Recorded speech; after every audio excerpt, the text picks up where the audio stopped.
EIW official Brandon Blade, watch Buster H.R. Johnson, and UC.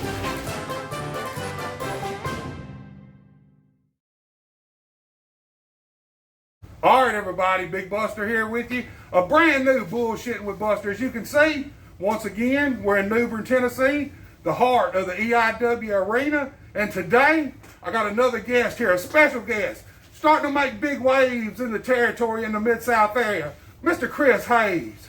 All right, Chris, man, glad to have you here on the show, man. How's it going? Appreciate it. It's going pretty good. How you doing? Doing pretty good, man. Everybody out here, y'all know this is Chris Hayes, one of the up-and-coming stars of the Mid-South area. Not just EIW, not just Memphis Championship, or Memphis Wrestling, Championship Wrestling from Memphis. Man, you're working a little bit of everywhere. Right. I've seen you all over the place. AHCW, you work here. You worked at MCW before they closed down. Right. Man, where else have you worked? Like you said, Championship Wrestling from Memphis on CW30, Saturday afternoon to noon. Cape Championship Wrestling. That's right. Up in Cape Girardeau. American Hostile Championship Wrestling out of Missouri, just all over the state. A little bit of here and there, man, just wherever I can get. Man, I've been watching. TWX, actually, also. We've got a show on the 18th of September down there next weekend. I'd seen you'd work that. That's the one I kept thinking there's one I was missing. But I seen you work one about a month or so ago, Yep. a TWX show. Yep. Man, I've been watching you. You've been going around here, around the Mid-South area, making a damn pretty good name for yourself right now. I appreciate it. But, I mean, it didn't happen overnight. Well, that's what I'm saying. Tell these people. It takes a while. Tell these people a little bit about Chris Hayes. Well, grew up in the wrestling business. I mean, I grew up, I was raised in it. I was born in it. My dad was a wrestler. He wrestled around the Dyersburg, Memphis area. He wrestled 20, 30 years ago. So I was literally raised in it. It's like a family affair. It ain't just you. Right. Like I said, your dad, your second generation. You got a brother who wrestles, right? Right. Yeah. Originally I never even liked wrestling, and a lot of people will say you shouldn't say that, but I mean it's the truth. I grew up in it, I was raised around it. So to me personally, it's just I never really had that itch for it like everybody else does. Yeah. My brother, on the other hand, he from the time he was born, he knew what he wanted to be his whole life. He started messing around in the wrestling business at 12 as soon as he could, and then actually started in-ring performing full-time at 15. So he's been doing it for 20 years now. That's crazy. I couldn't imagine breaking in at 15. I was way too immature for that shit, man. I had no interest in it at 15. I didn't even care nothing about it. Well, but then I was getting out of the Navy. And when I got out of the Navy, my brother and me had spoke right before I left Japan and said, when I get back home, let's hang out. Let's, go up to the wrestling place. We'll bump around and just, play. See how you really like it just now. playing. There was no plan to actually wrestle. Yeah. I got home, a couple weeks being home, we started working out, just started hanging out and playing around in the ring. And the people that was running the show at the time, the guys, I never forget, they saw me and they said, right off the bat, they seen me in the ring initially just bumping. Yeah. And they said, this kid's got what it takes, get him in the ring. We want him to wrestle. And I said, I really don't want to wrestle. I just wanted to train. And I just got out of the military. I didn't really have nothing going on. I was just wanting something to do to stay active, work out a little bit, and just keep me out of trouble. Because at the time, there was a lot of partying going on, a lot of people out at the bars at night. Yeah. And I was just like, I just want to hang out and have a good time, but stay out of trouble. So we started doing it, and I started training. We played around, and it got serious. Really, just the more I did it, the more I fell in love with it, the more I started enjoying it. And then they started getting me to realize that, hey, there could be something to this. That's right. And, they said, we want you to have your first match. About 3 months after I started working out. Yeah. And so that first night, went out there nervous as a tick.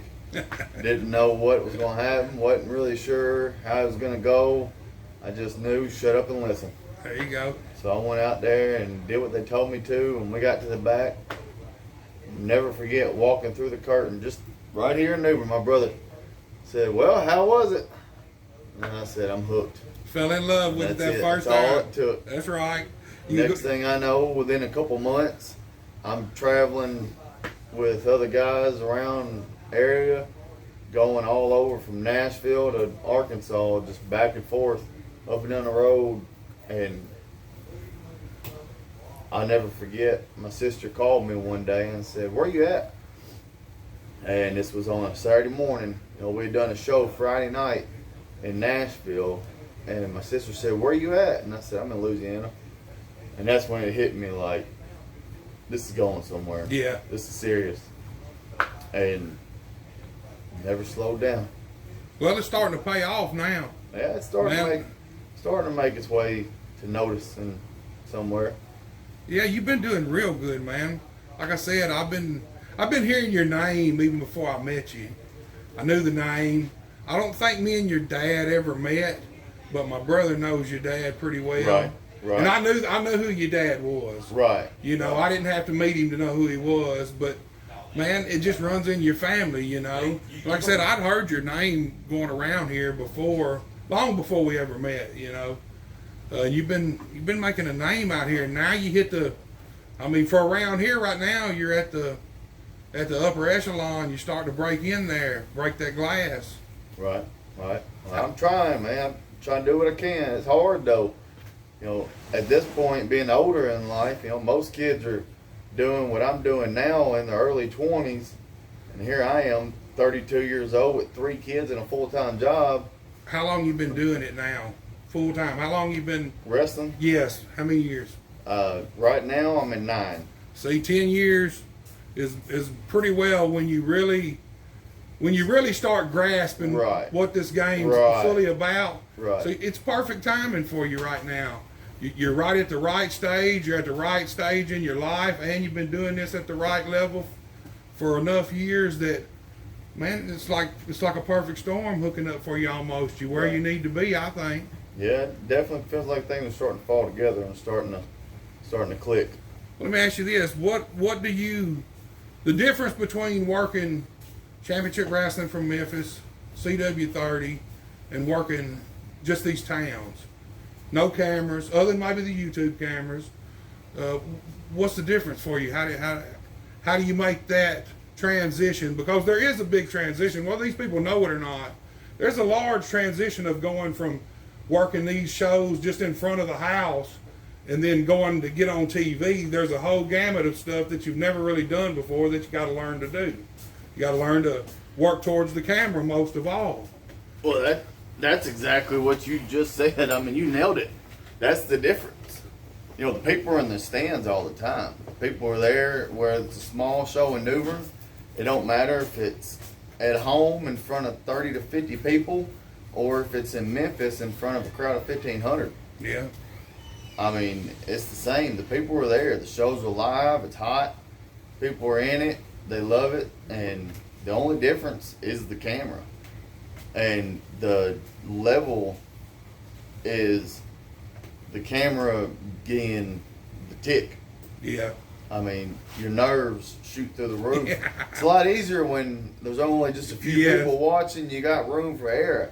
When you're in front of a national broadcast television and there's cameras on you, there's not much room for error there. There's a and big then on difference. top of that, you've got, you know, commercial breaks and Yes. sponsorships and everything. So you've got timing. That's Now, right. here or anywhere, you know, just in a small local show, they tell you 10 to 15 minutes, and you know, you may get away with 15 to 20. Then there ain't But- no commercial breaks in the middle of that either. I mean, there's just, you know, you're there, Yeah.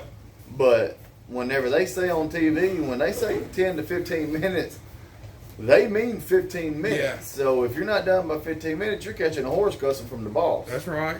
So, I mean, that's the difference, is the camera and timing. The Yeah. timing is a huge one.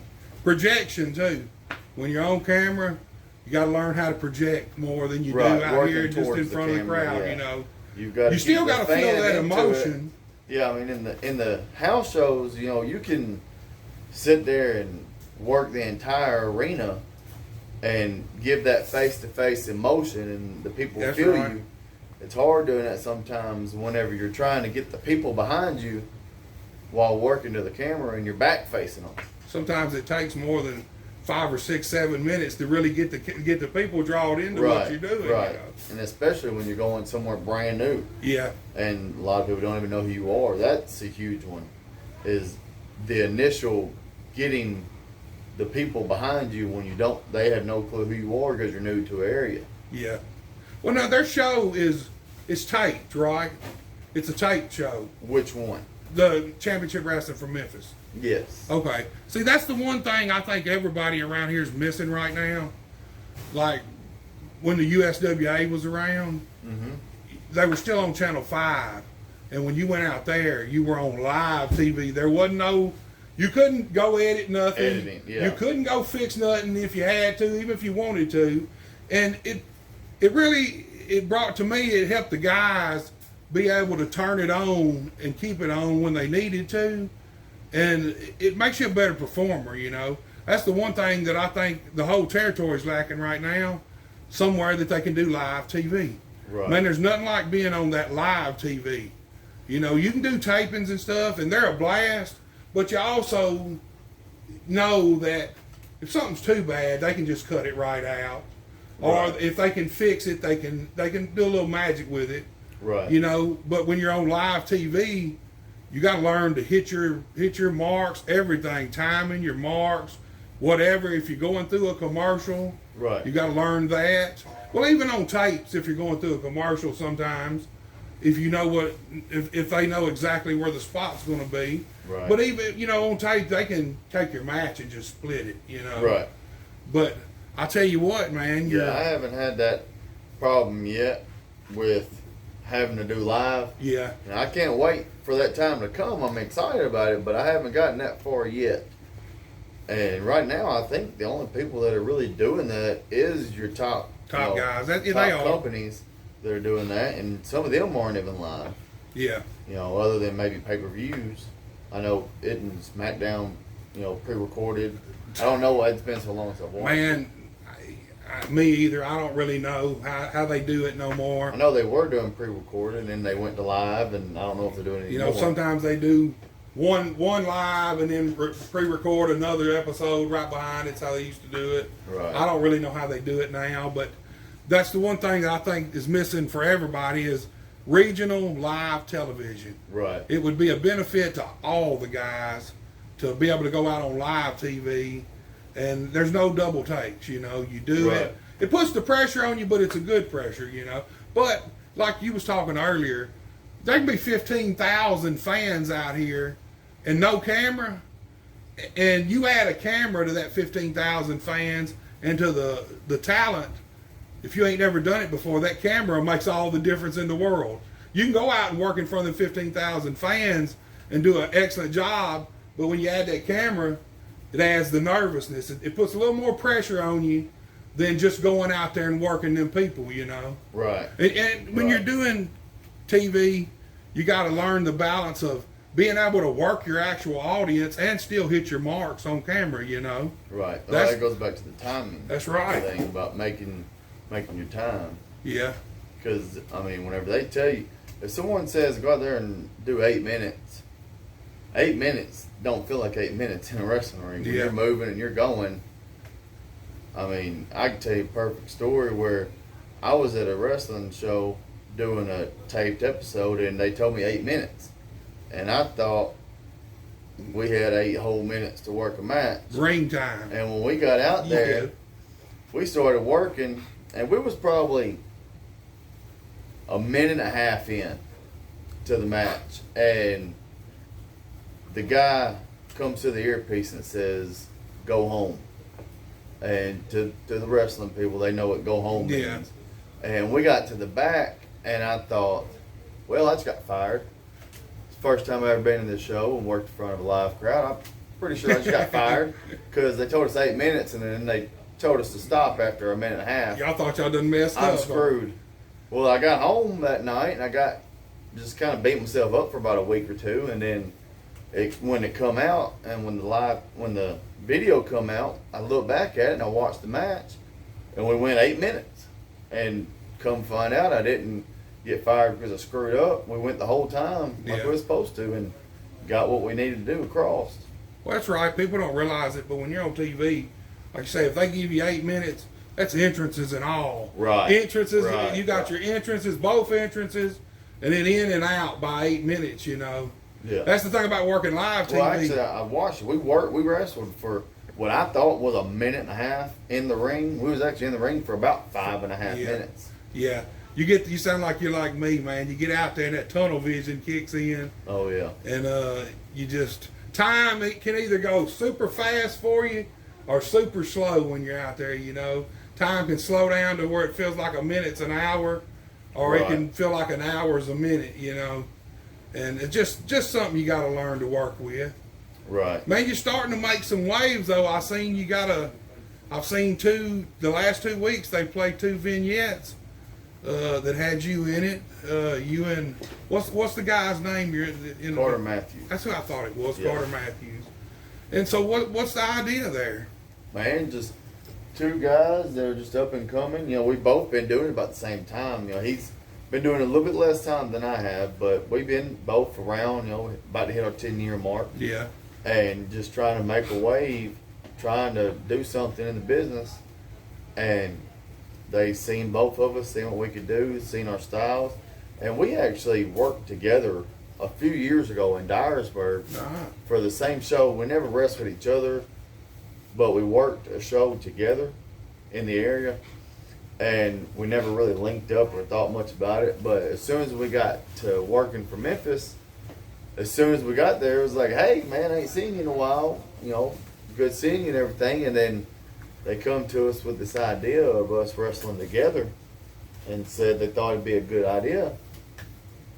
So we both, you know, we're just trying to make a name for ourselves. We're doing whatever we need to do.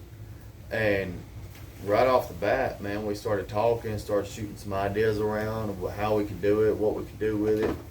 And then just kind of, what do you do? What do you do? And right off the bat, it just clicked. Yeah. You know, it meshed. Like, this makes sense. They know what they're doing. Well, they're investing time into you. A lot of guys don't even get that. I mean, they're taking you out, shooting these vignettes, trying to tell a good story with you. That's a good sign, man. I mean, that's the kind of signs you want. That's what you want to happen. Right. You know, you just keep hopefully moving right up that ladder, you know. I hope so. That's the plan. But yeah, I mean, we've done some really good things so far. We've had a few matches that were really good, showed some promise that things are looking up. Yeah. Just hoping to keep making the boss happy and keep getting the fans behind us and keep riding the wave, man. I'm just excited for the opportunity. I hear you, man. Like I said, 10 years is your time. And so it's perfect timing, actually, for you to get this opportunity.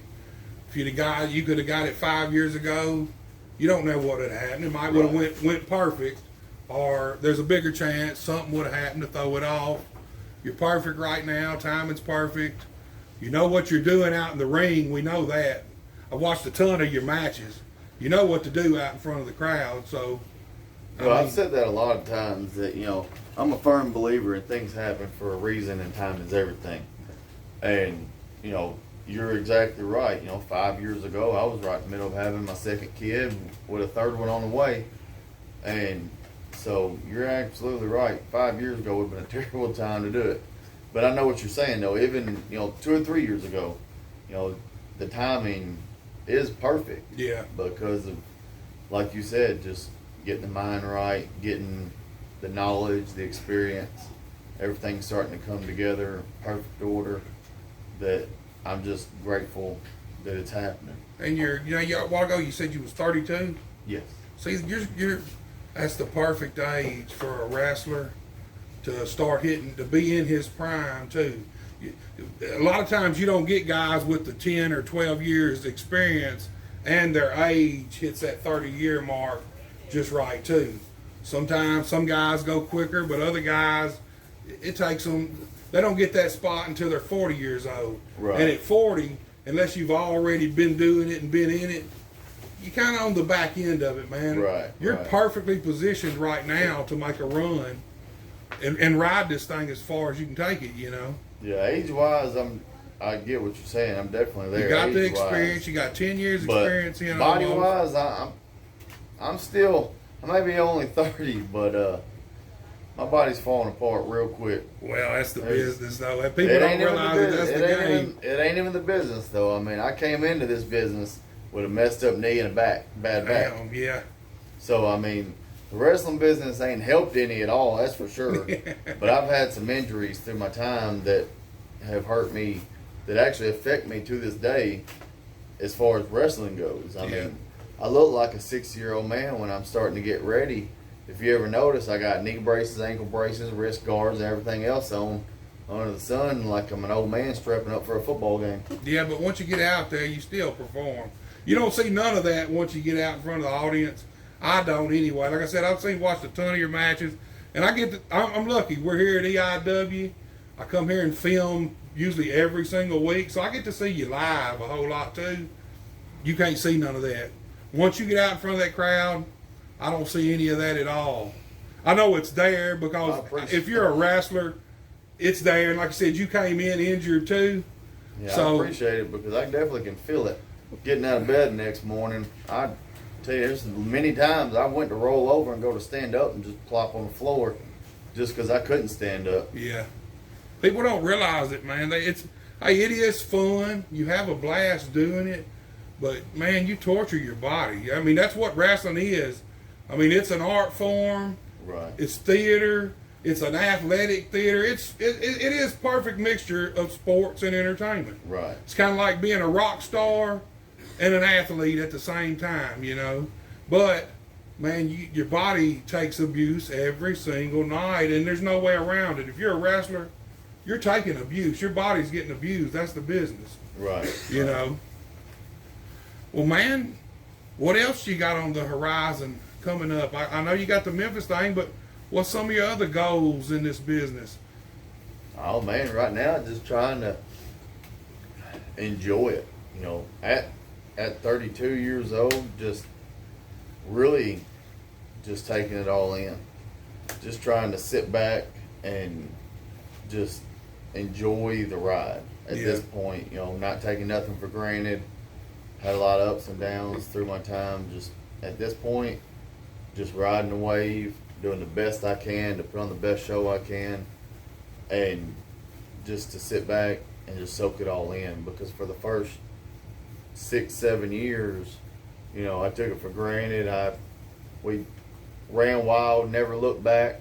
Which, I mean, that's what you kind of got to do when you first get started. You got to grind day in, day out, every day to try to get out there and get somewhere. But now at this point, just trying to sit back and just soak it in and enjoy it. Trying to just kind of take a moment to just really enjoy the ride. Yeah. But still keep that grind going, still working hard, but just wanting to enjoy the ride. Yeah.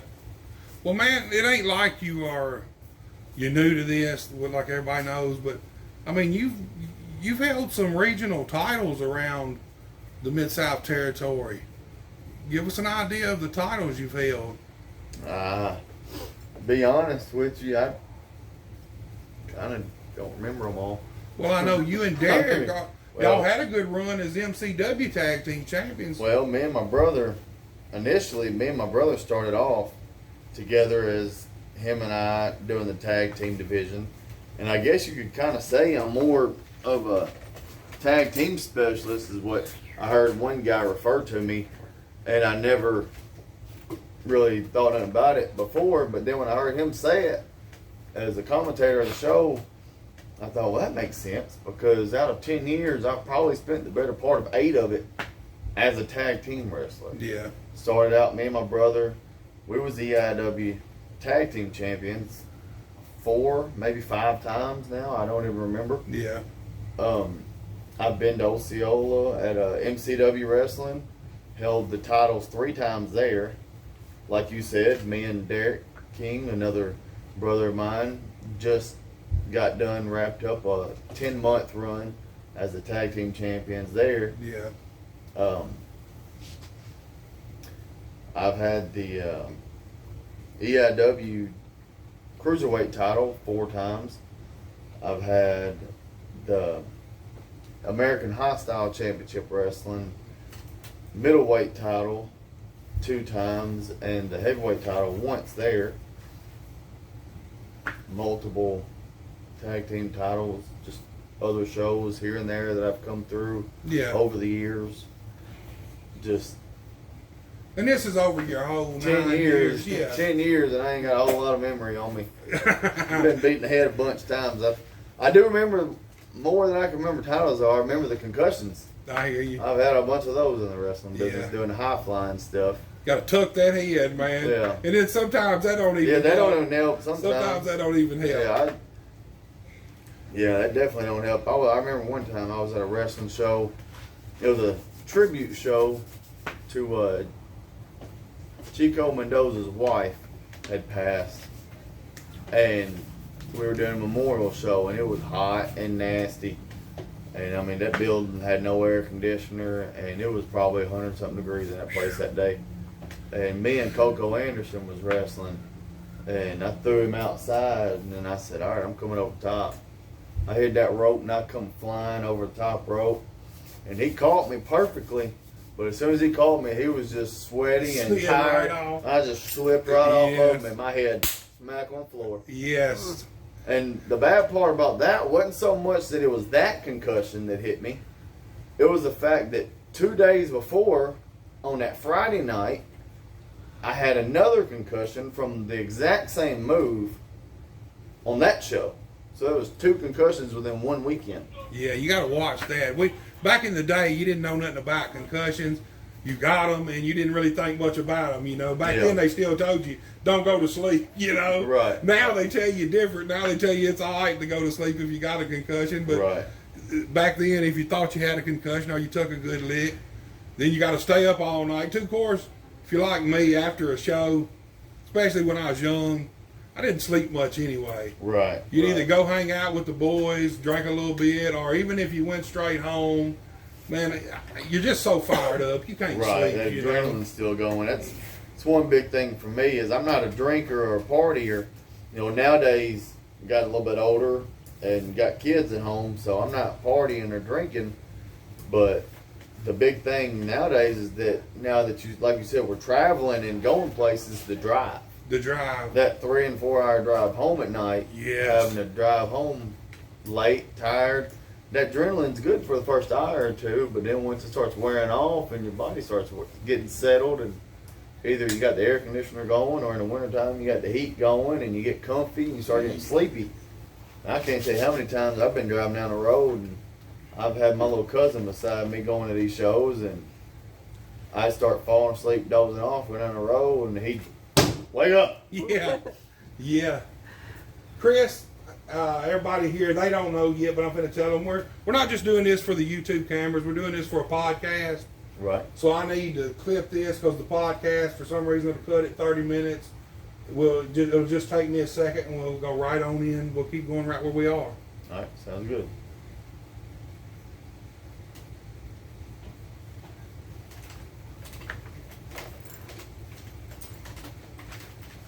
All right, man, we're talking about this travel. You know, back in the day, when I first started, Speedlink was still 55. So you'd have to go to Nashville and back, which was the worst fucking trip, man, because especially from where I lived, back then at 55, it was an 8-hour fucking trip. Right. One way. So you Right. drive 8 hours there, you wrestle, and if you didn't have another shot to go somewhere where you had to stay open, you come on back home, man, and you done put... You go there and you wrestle 15 minutes, and then you put 16 hours in the car Right. to wrestle at 15 minutes. And people don't realize that, man. The travel kills you just as... It's as bad sometimes. Sometimes it's worse than in the actual ring, the bumps, because you're just constantly in the same fatigue, position, the driving, car you fatigue. know. Yeah. And like you said, you're tired, you're falling asleep at the wheel. It's dangerous sometimes, you know. At least now you can go 75 usually, so... Right. Takes right. a lot of hours off of them trips. Yeah, my big thing is whenever I try to go places, I usually always try to have someone with me at all times, just for that reason. Yeah.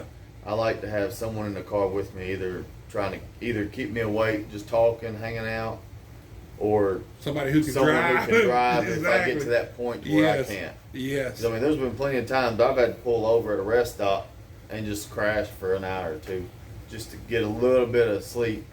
I mean, there was a lot of times when I was making that drive over to Osceola for MCW, just an hour and a half drive away. I mean, not far, but after working all week long out in the heat at a steel mill, and then coming home, dealing with 3 kids at night all week long, and then That Friday night you Yes. go to do that wrestling show, and you do the show, and it's live, and it's awesome, and it's fun.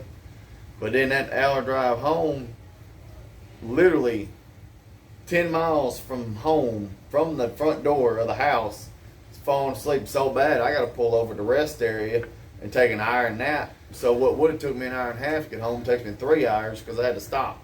Man, my brother, when we first broke in, we traveled together. He is the world's worst at getting 15 or 20 miles from home. I mean, we're there. Right. You know, and then he can't make it no further. I got Right. to pull over right here and sleep for 30, 40 minutes That's an hour. exactly I'm what like, I'm talking man, when I about. was young, I'm like, man, come on, man. We're like 15 miles from home. Let's go. Let's Yeah, get and there, whenever- you know. The bad part was whenever we was doing that, you know, like I said, that little year stint in MCW over in Arkansas, I'd have a carload of people every weekend. Yeah. I had 5 other guys in the car with me. That's good times, though. You have some But fun on them days, though. 2 of them are underage and don't got a driver's license. One of them's a drunk who's usually drinking, and the other one he doesn't have a driver's license. I'm not going to go into reasons why he doesn't have one, but you know, there's 5 of us in the car, and You I'm the only designated one driver. to drive. I'm the only one that can drive legally, That's right. and I don't trust any of them to take my car, take over the wheel for me. So I would have to do that plenty of times. Be like, all right, guys, I hope y'all ain't in a hurry to get home because we got to stop. Yeah. Like I Yeah, said, I ain't trusting- 10 miles from the house. Yeah, I ain't trusting none of them to drive my ride either, man. I can tell you that. But yeah, I mean, there's been a lot of good times up and down the road. That's one thing, like I said earlier, about just enjoying it, soaking it all in. That's got to be one of my favorite parts nowadays, is just the ride, just the camaraderie with the other guys. The bonds you create. Enjoying spending time. That's right. You know, being a single father with 3 kids, Monday through Friday during the week, most of the time, I'm just You daddy. at home being dad. That's right. So getting to go out on the road and just hang out with the guys, for me, is just, you know, an enjoyable time in itself. Hey, that's where some of the best shit comes from that we do out there. You get on the ride either to a show or from a show, and you start talking, passing ideas back and forth. Right, And before you right. know it, y'all done created something that you then get somewhere and go out there and actually do, you know. Yeah. And- Well, that's how my dad's tag team came along. Well, yeah, tell us about your family, son. About 94, my dad was headed to Memphis for a show one time, and they said the way he told me was they was headed to a show and he needed a tag team partner for the show that night, and the other guy riding in the car was Mike Dial, and they said, hey, y'all gonna tag up tonight? And from my understanding, just kind of clicked instantly that Yeah. night, and 30 years later, they're still rocking and rolling together, and best friends for life, living 2 doors down from each other, still hanging out every day. Well, tell them who your dad is, because a lot of these people watching this, they're going to know who your dad is. I got you. They're going to know exactly who he is. The Dazzler Ricky Hayes. There you go, Ricky Hayes. And like you said, it's a family affair. Your brother, he broke in before you. Right. Tell us a little bit about him. Oh, Eric Hayes. Old Eric Hayes. Old There you Eric go, Hayes. Bubba. There's your plug, Bubba. He got so many names in and out of the wrestling business, I wouldn't know what to call him other than Bubba. That's me. Yeah. That's my name for him, you know. He's been through a lot of stuff, from Foxy to the King of Hardcore to Eric Hayes, Chris's older brother.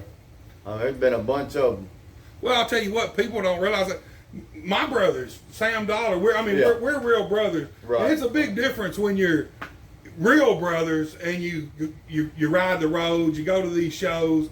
The one thing you always got when you're like that, you got someone there you know you can count on. Right. No matter what, whether you're wrong or you're right, he gonna stick with you. Might kick your ass when you get you outside and say, motherfucker, you was wrong. You should have done it this way. Oh or no, you, see that in the business, the boys in the business will wait till after the show's over.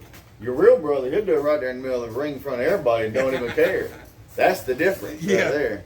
Been plenty of times that he's done that to me personally, just smacked me around and said, "Hey, you fucked up." Yeah. Well, it's good to have somebody that'll do that to you too, Right. and not bullshit you. Right. A lot of you can go out there and have a shitty match. Sometimes come back here and guys are good match. Oh no, see, You know, and I ain't never been big on that. I'm my worst critic. There's been You should be, so man. many times, which there's been many times, guys will do that like you're talking about, just trying to be nice and encouraging. You know, they come out good match, and I look at them straight and go, "No, that was terrible." Because I am my worst critic, but I am at the same time very realistic about my stuff. That's That right. Whenever I know the difference between what I can do and what I can't do. And see, that's something that guys don't do now. When I broke in, it was always, hey, out there in front of them people ain't the fucking place to practice. If you Right. don't know how to do it or you can't do it, don't do it. Right. Do what you can. Do what you know how to do, and you know how to do good. Do that out there in front of them people, and you practice your shit on Sunday somewhere Right. in an empty building with a ring. You know. Yeah, that's one of my biggest things is, you know, rule number one in the wrestling business to me, you know, everyone has their own set of rules, but to me, rule number one has always been protect the other person, then protect yourself. That's right. So, you know, we don't do none of that. Now, I've done a lot of crazy stuff in the wrestling business, and, you know, other than the occasional accident that has happened, we do not do anything that we ain't practiced a million times and comfortable with. Yeah. I mean, you know, 5 years ago, I used to do the 450 almost every night. I'd go out there and I'd hit that thing in the middle of nowhere. But now, I know I can't do it, and I wouldn't dare doing it to anyone else. At this point in my life, I wouldn't even try it. Yeah, if you ain't comfortable doing it, you don't want to take the chance. Especially, Right. it ain't just you taking a chance on getting hurt. Like you said, it's the guy laying down there looking up at you, coming down at him. You know, anything can happen. A knee in the face, an elbow in the face. Oh, yeah. I mean, I've seen people get their heads crushed with different stuff like that. You Right. know? It's dangerous. People think it's all fun, but I mean, it is fun. But even when you're trained, It's dangerous. it's still dangerous. I don't care if you've been doing it 30 years. Well, that's what I meant There's by, always the that- occasional accident. There's always that opportunity for an accident to happen, and they do happen. And that's all it takes is just one time being sweaty, foot slipping on a rope. That's and right. That's it. Yeah, I that's mean, right. a good friend of mine a few years ago, JD Rage, come off the top rope just for a double axe handle. Right off the top rope, as soon as he landed, foot snapped. And he never in the ring again. Still to this day dealing with that foot injury. Man, I can imagine. Of course, I mean, I never did know.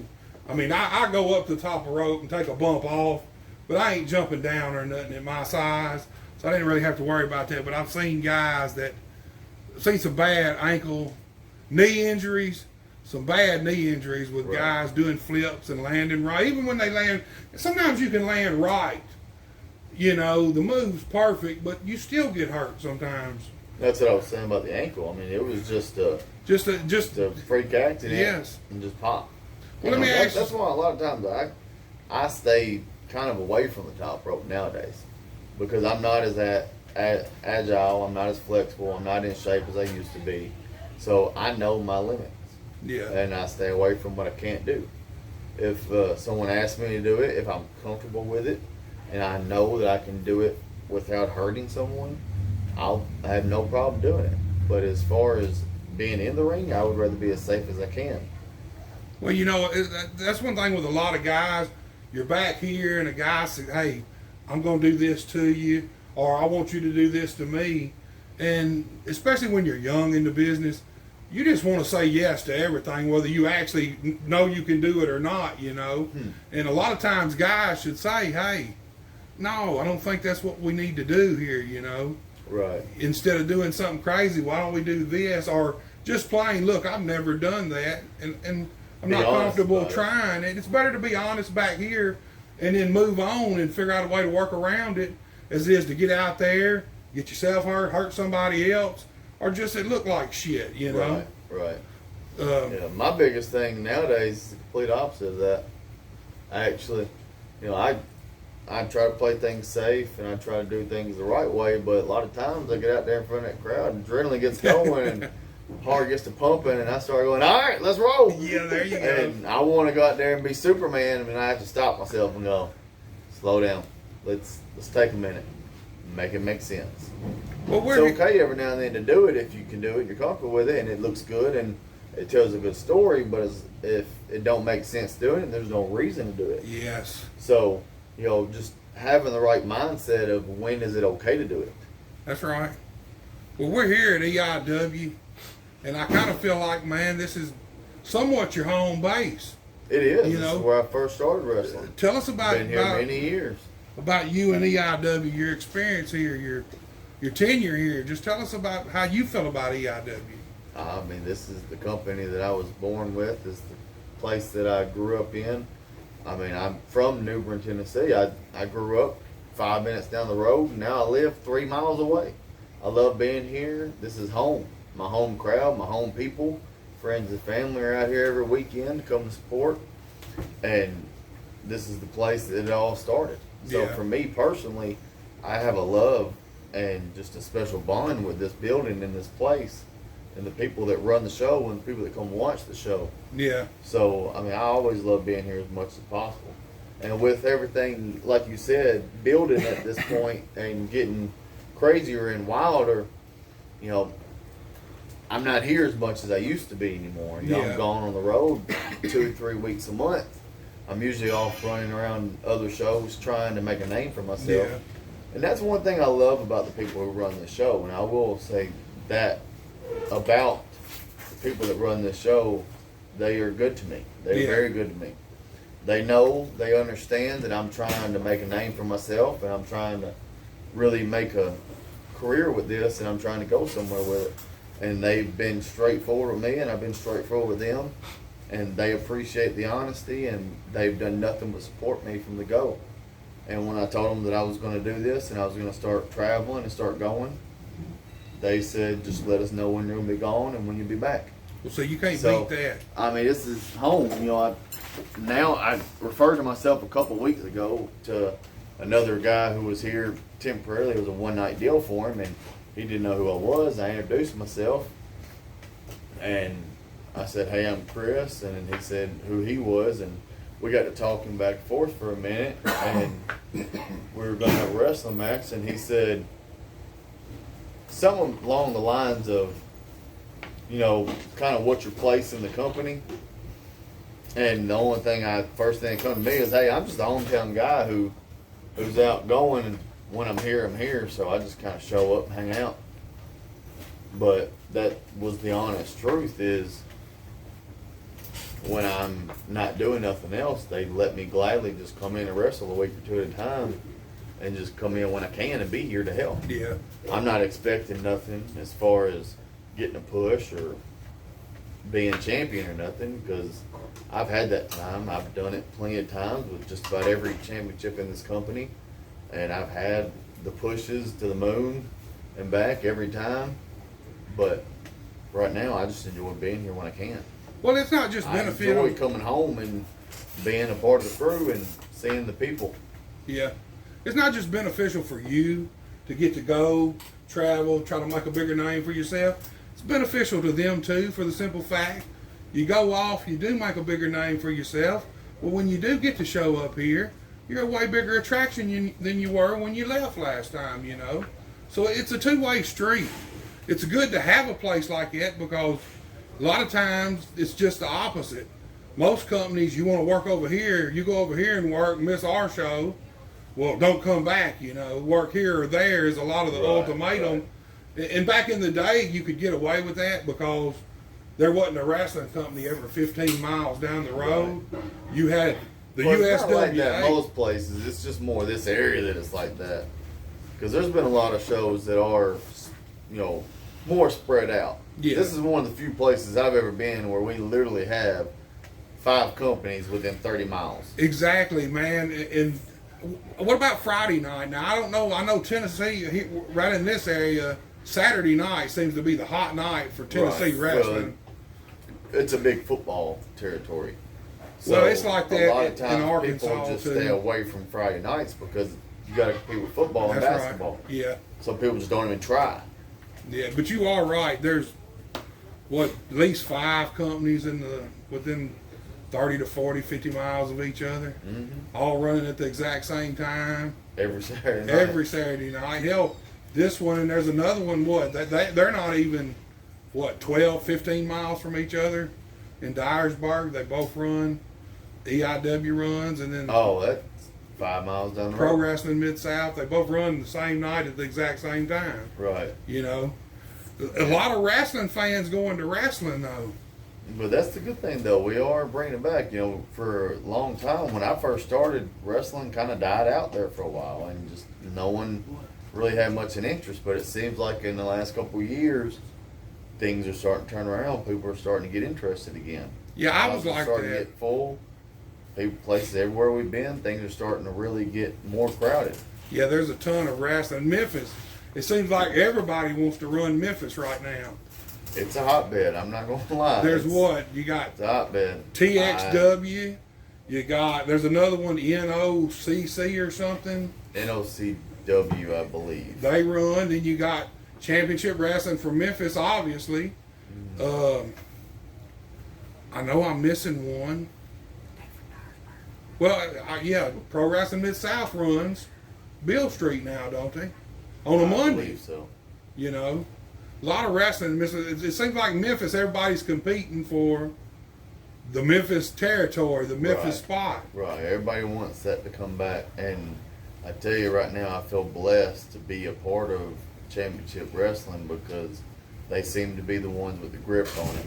Yeah, And they've got the mindset to get it and to build it, and they're doing it.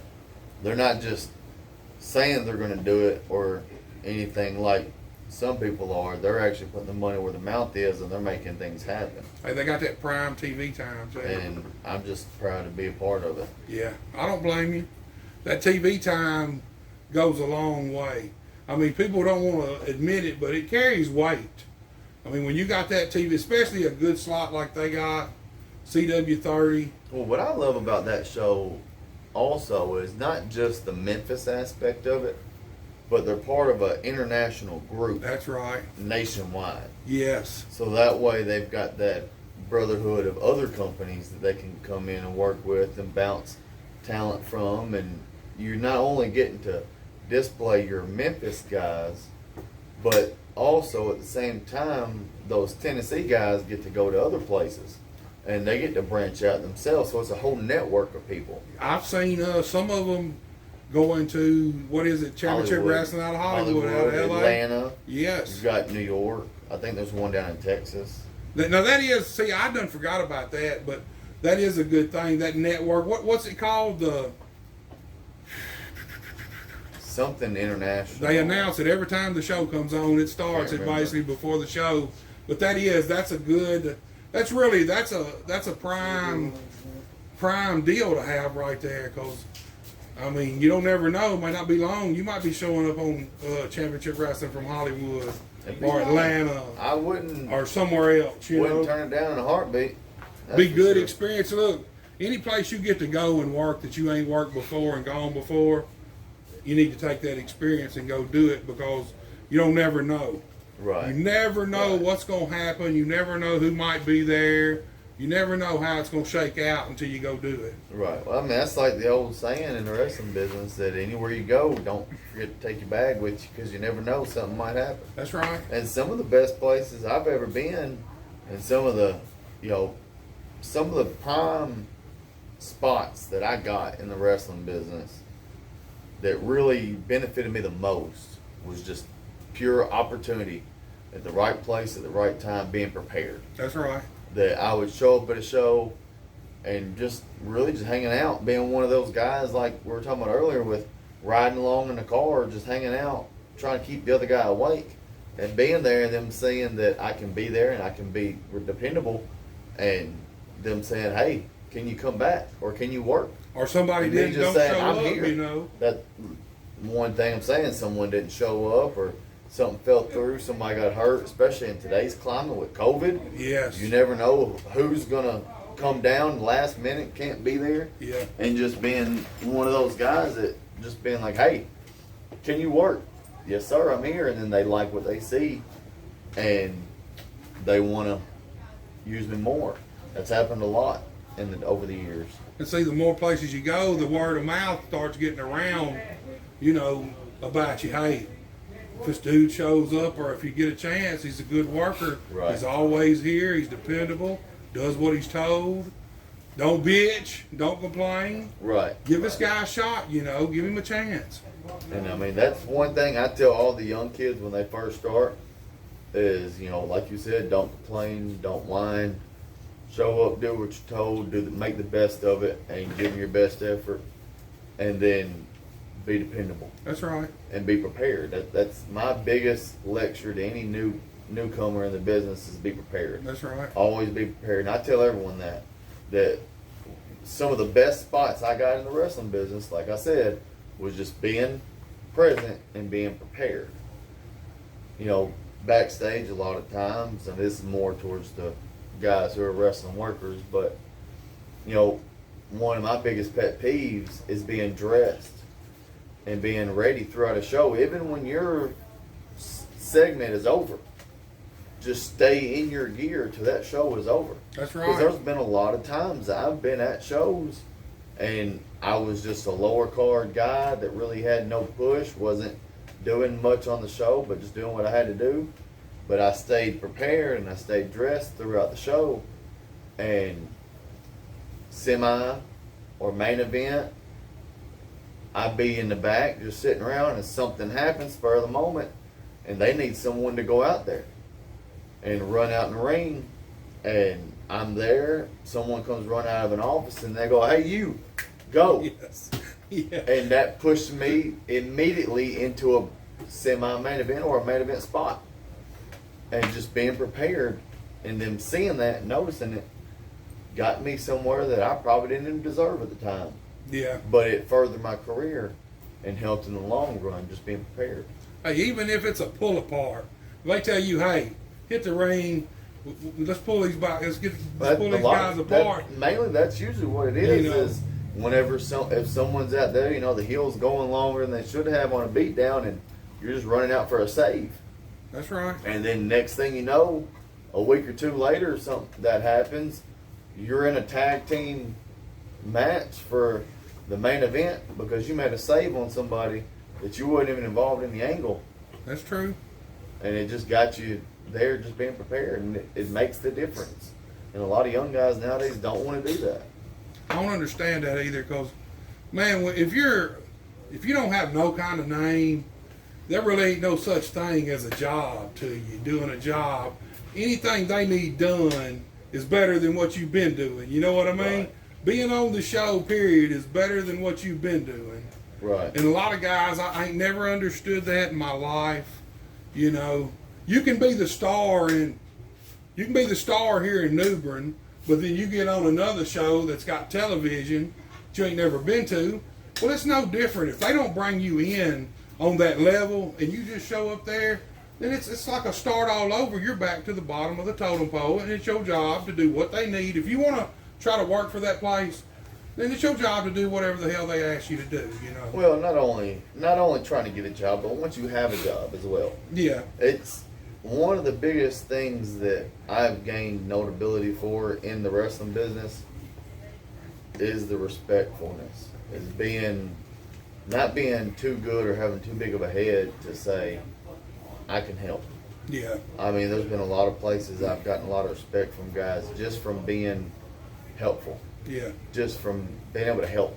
You know, I would come up here every single week. If I'm in town, me and the owners of EIW up there sweeping the floor doing training, cleaning the building, you know, mopping floors, just doing whatever we got to do to get the show ready. Well, people don't Going understand. other places, doing these other shows, helping set up and tear down wrestling rings, putting out chairs, picking up chairs, picking up the trash after the show is over. Just helping be. There's a lot more that goes into running a wrestling show than just the show itself. And at There's this a level, lot of pickup and there's a lot of cleanup. that's right. At this And level, not being too good to just do the little stuff. it takes everybody to make this show happen. Everybody helping out anywhere they can, and doing what they're asked to do and what they're needed to do. And it's just not in the ring, like you said. It's everywhere. You know. Right. Look, man, we need the ring set up. We need the ring swept out. Whatever it is, it takes all of us to make these shows happen. Right. You know. And I mean, a lot of guys, you know, feel like they're too good to help with a ring. Yeah. One of my personally favorite things to do whenever I'm at a show that does do that, I try to help set the ring up. That's my favorite thing to do at a show. Yeah. Because when I'm setting the ring up, I know when I get out there and do my wrestling match, that ring is going to be the way I want it, the way I like it, and I know how it feels.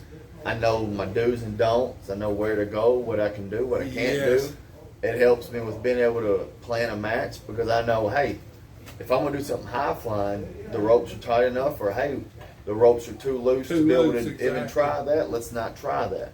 And if you're out there setting it up, you can actually control that sometime about, that's hey, what I'm saying. I like these ropes need That's to be a what I'm little saying. tighter I than can kind they of are. tweak them a little bit to make it the way I like it if the boss is okay with it.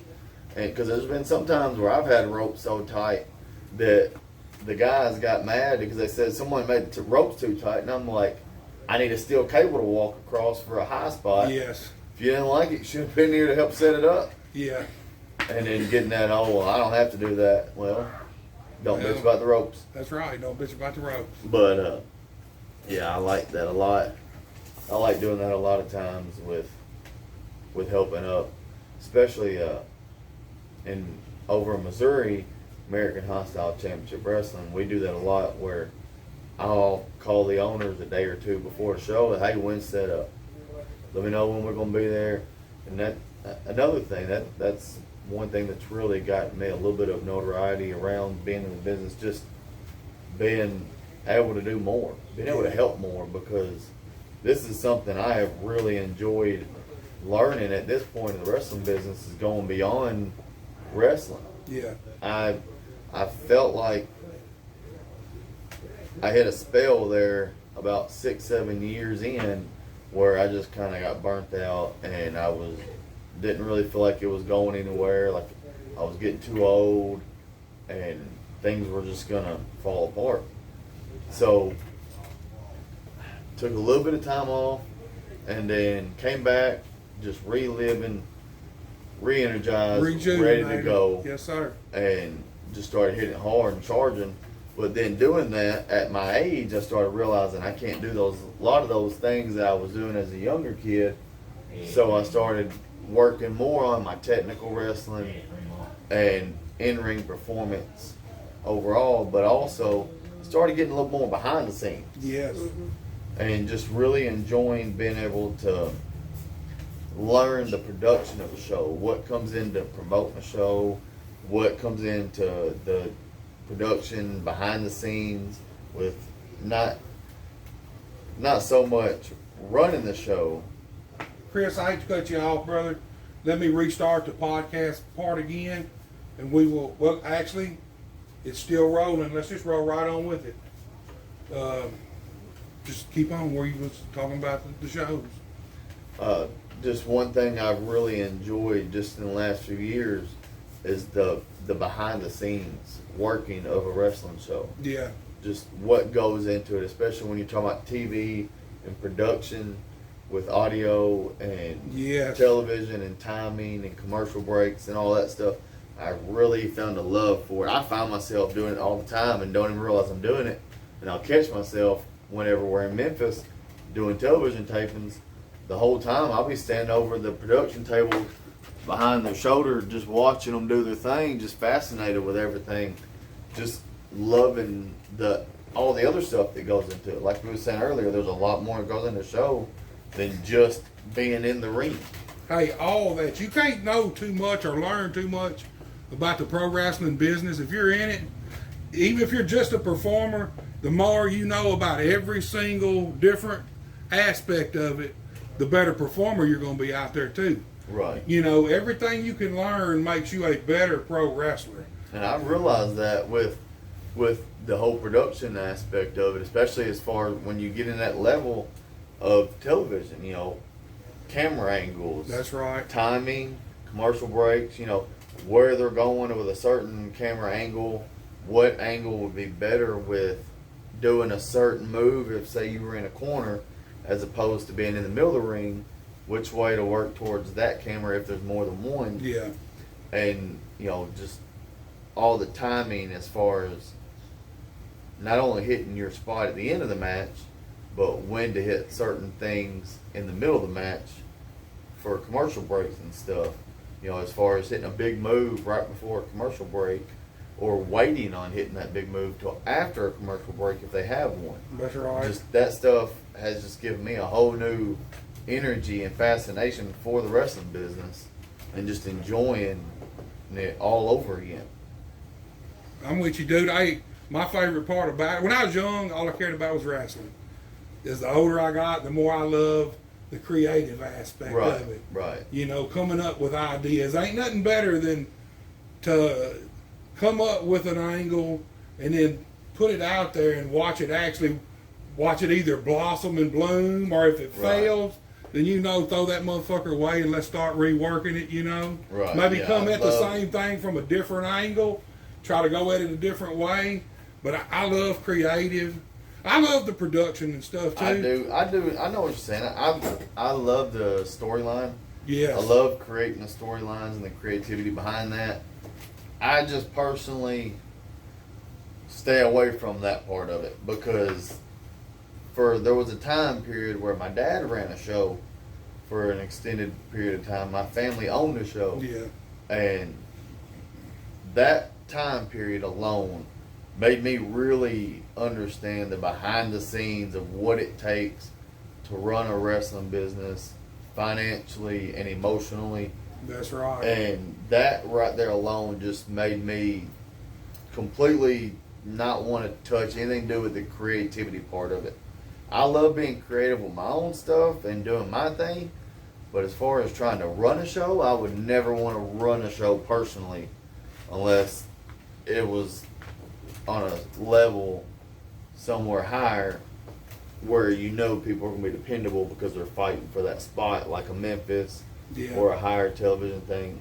But in the local, small town house show venue stuff, I would never want to be a booker for that kind of stuff. It could be a headache. Because that's where you have 90% of your creativity problem. Yeah. It's the accountability of, are they going to show up this week? Is something going to happen where you can't use this guy, or someone gets mad because they don't feel like they're getting enough push and they go down the road or just say I'm done, and you got 6 months worth of storyline gets thrown out after 3 weeks. Yeah, at this level, I wouldn't even attempt. You could dream about 6 months worth of storylines, but the best thing to do is, if you run every week, keep it at about 3 to 4 weeks and hope they go through. And then if they make it through, you carry your plan, carry it a little further, because, man, at this level, shit changes every minute. Right. Right now, what are we, 2 hours before the show? You don't never know. Somebody come through the phone could ring right now. Well, especially in and the today's whole climate, show could change. especially in today's climate with COVID. I mean, that's exactly what happened today. I mean, we were planning on having this, we spoke this morning, just to say, hey, make sure we're still on for this podcast that we spoke about 3 days ago. And then right after we get off the phone, I get a call from the owner saying, hey, I need you to help run the show tonight. I got COVID. That's the way it is. And just kind of changed everything in our plan here last minute. Yeah. Well, at least you were there. At least you had somebody to call, Thankfully, I was in town this week because it had not been this week. I'm out of town for the next 3 weeks. Yeah. So. Well, Chris, we're going to have to get off here. I know you got a lot to do. We got to get ready to set up. Dude, I appreciate you doing this. I've had a great time. It was No great problem. having you, my brother. I enjoyed it. And maybe somewhere down the line we'll pick up and do a part 2 to We this. can do it again. I'm Man. all for it. All right, y'all. That was Chris Hayes. You're listening to Buster H.R. Johnson, the podcast. You're watching Buster H.R. Johnson on YouTube. You know what you need to do. Like, share, follow, subscribe, and just share this with everybody. Share this with the world. Both of them, the podcast and the YouTube channel. Share it, subscribe. We love y'all. Hope y'all enjoy this, and we're out.